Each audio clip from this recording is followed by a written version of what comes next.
Hello, my name is Carl, and today I'll be talking about Nintendo Labo Toy Con 04, the VR kit. It was developed and published by Nintendo for the Switch on April 12th, 2019. The whole kit itself, although I'm pretty sure you can't buy it in stores anymore, it would run you $80, and it is rated E10 plus by the ESRB for fantasy violence. Now, before I get into the bulk of the review, I would like to say if you have not seen my review of Toy-Con 1 and 2, I will be linking that in the description below. Please go do that first because there's a lot of overlap between those two games, and I don't want to be redundant and talk about the exact same thing twice. So make sure stop watching this one and watch that one if you haven't already. So this one deals with VR. It gives you instructions on how to construct a virtual reality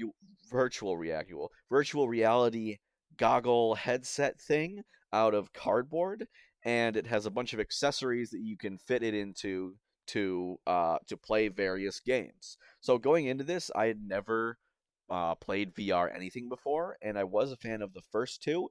I had the third one, hadn't actually used it or played it yet, still haven't. So I went in and I got this one, and I got it day one. And so I unpacked it, made it, and now I'm going to tell you how I thought. So, gameplay. Like I said, a lot of the stuff is exactly the same as the first two, but so please go look at those reviews before you watch this one because the instructions are the same, same quality. The Toy-Con Garage is a similar thing. The presentation on how they teach you about how VR works is similarly written. Everything is the same. All the quality that I praised for the first two is back here. But of course, the differences are we have VR goggles. So you might be asking, Carl, how is this VR? Like, how does that work? It's cardboard.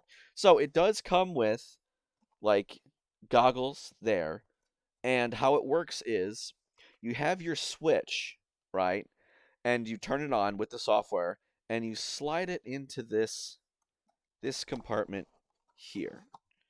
And then that way you're looking directly at the screen, and so you can put your head in there, and then if there is a properly split screen like it does with the software, it will give you a 3D VR experience. So is the VR good? Now, granted, disclaimer, I have never ever done VR anything before or since, so I have no baseline to compare it to. It might be that this is actually absolute crap and my body handles VR very well and I should be feeling absolutely no discomfort, but if I do feel a little bit with this, it's because it's bad. It could be that um, I am very, very, very susceptible to poor VR, like, and nausea and whatnot, and this does a really good job. So I'll tell you my experience, but just know that I have nothing to compare it to, so I have no way of telling you how it is compared to like an Oculus or something like that. So I can tell you my biggest complaints are you've got a 720p screen and you're splitting that in half, and it's not made for you to look at the screen that closely, right? So the pixels aren't totally flush, and there are no mirrors or anything to let you like see and peripherally. So it does kind of look like you're looking through a window or through binoculars that has like a bug screen in it, like because you can see the black lines in between the pixel. But like other than that, and plus the obvious fact that it's gonna be really low resolution, it's not bad. Like it is passable. It didn't make me want to puke every single time I looked at it. Granted, it uses the accelerometer and gyro of the Switch itself, and that was pretty good. But I'm pretty sure the thing is, I think it's made to only move on a swivel, which when you're looking left and right, that's fine. But if you want to lean left or right, which one of the games that comes with it has you do, if you lean over, either they want you to just lean like this, like to lean your head so that it's, stable, or like the arc at which I was leaning didn't like match up with what it wanted. Um because it made my stomach turn when I would lean over. Like, just whatever I was doing would not match up.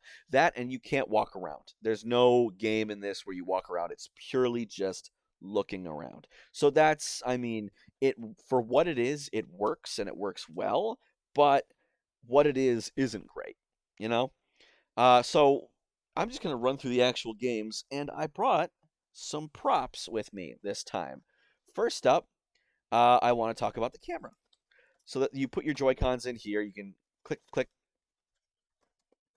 click, click with the camera. It has like a zoom mode.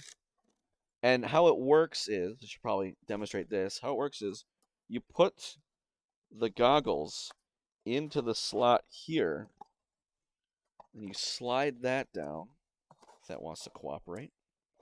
You slide that down, and then, so the switch is in here, and then you can look around like this, click, click, and then you got your left hand on here, so you can zoom in and out. And the game itself is actually pretty cool. It takes the fishing game from the variety kit, that area, and you can take pictures of fish. Granted, it's cool in concept and in theory, but like it's not really all that in depth, despite the fact that you go 20,000 leagues under the sea. You just literally take pictures of fish and that's it. Like, once the novelty wears off, it wears off. The enjoyment kind of wears off. Next up is the bird. This is the one that gave me motion sickness. So here's the bird here, and the rubber band has been removed. But you play as a bird in the game, and your job is like find eggs, I think, and you're flying around an area, and you flap the wings to fly.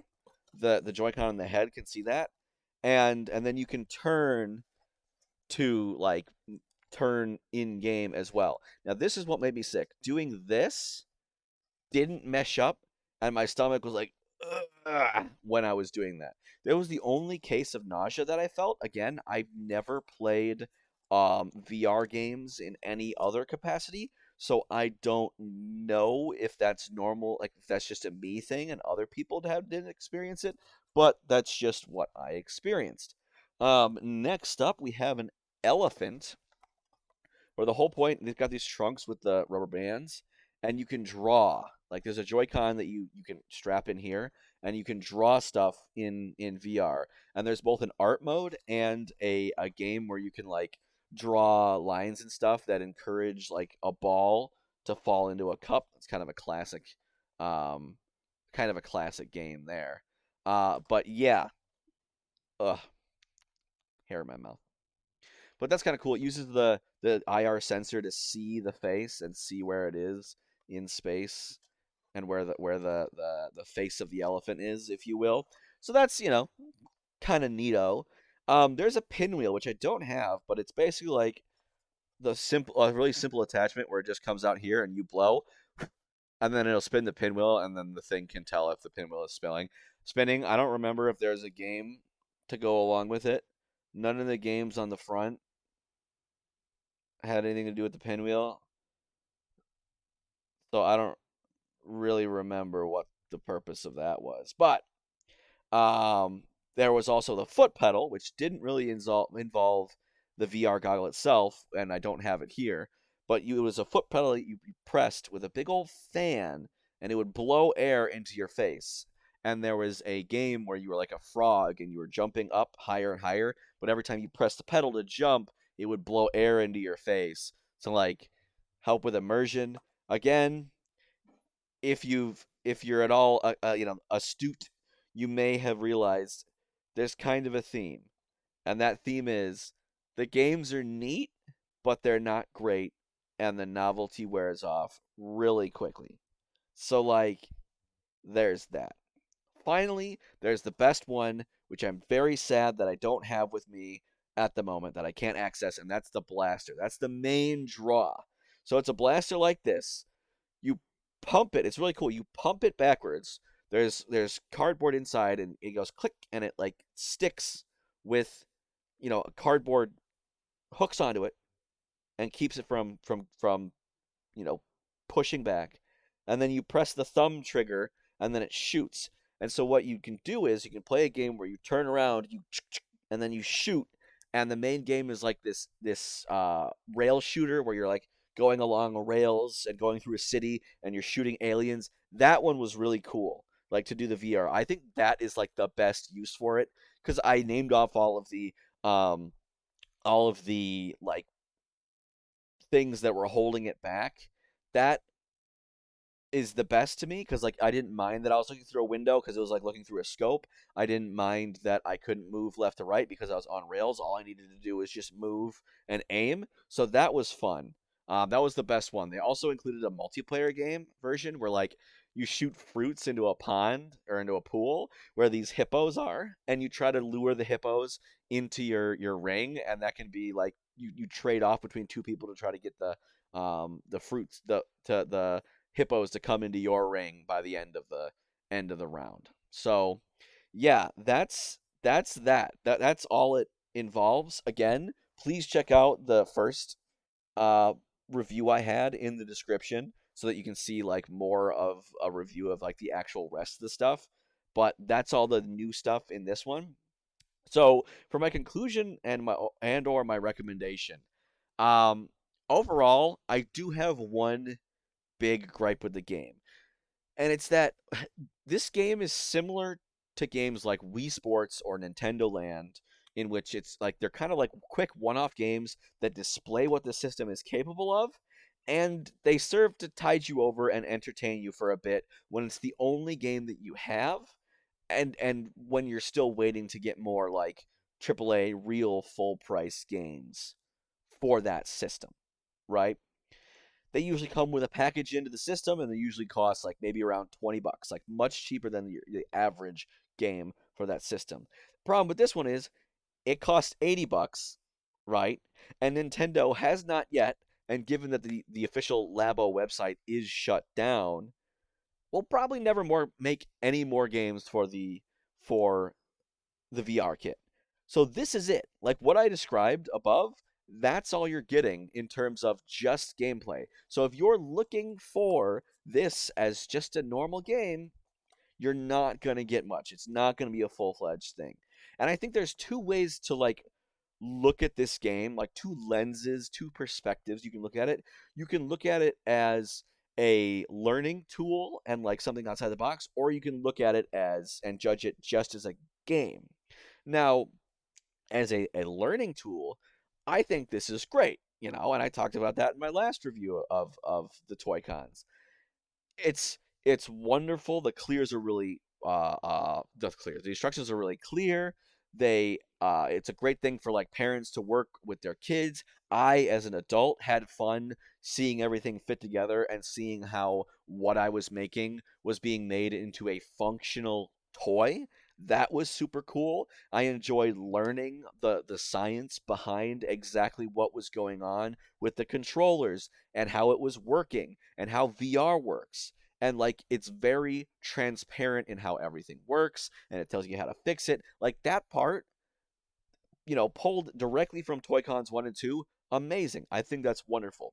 But if you look at this from the perspective of like an actual game where that's part of the fun, sure, but like the real thing is actually playing and the experience of consuming a video game, the problems, the cracks start to show, right? It's like it feels like an expensive introduction to a game concept that is never fully realized. Like I'm kind of imagining, if you buy Legend of Zelda: The Wind Waker for the first time, and then as soon as you get the Master Sword, you immediately don't even bother with awakening it, and you just go and kill Ganondorf. Even that's way much more gameplay than this. Like I mean, the best comparison is probably just Wii Sports. Like, imagine if you bought Wii Sports Resort, which is supposed to be a full blown game, and it just had it just had all the content of just Wii Sports, and you bought it full price. You'd be like, okay, well, what the frick, Because I would play a full blown blaster game. I would play a long, multiple hour experience with a story, with, upgrades, with with stakes, with length, with anything, I would play that. I don't think, given the limitations of the system, that this would be a good like thing for other developers to cash in on and make games for. But like I think it's worth like basically what I'm trying to say is this game would have been a lot better in my mind if they just took a few more months, took a year, whatever, and just fleshed out all of the games. Because with the Toy-Con 01, the variety kit, that had a lot more tangible things that you could do with it, right? You had the little RC cars, you had the piano, you had the motorcycle. Like all of those were things that were like in the physical world, dealing with the physical world. And while this has that too, a lot of it is dealing with VR. Like you include this whole goggle ensemble part in there, but you don't actually develop games for it. And then that's its biggest sin. So it's got this dichotomy of like all this good stuff on the front end that I've already seen before, but then all this lack of content on the back end, which is where I really wanted to see it shine. So at the end of the day, I'm I don't think it's bad by any stretch of the imagination, but I'm gonna give it a 6. And the reason I'm going to give it a 6 is because of the fact that it doesn't have more gameage. If it had longer games, like, I could really see this bump up easily to a 7. And if those games were, like, well done and really fleshed out, and, like, were actual, like, good games on their own, I could see it as an 8, because I think what they're doing is really great, really innovative. It's just, they the fruit was there. They left the low hanging fruit, I feel like. So yeah, what do you think? Am I being too harsh on the Toy Con? Am I expecting too much? Am I not expecting enough? Feel free to drop your opinions down in the comment section below, because goodness knows I read all my comments. But other than that, have a nice day. Bye, everybody.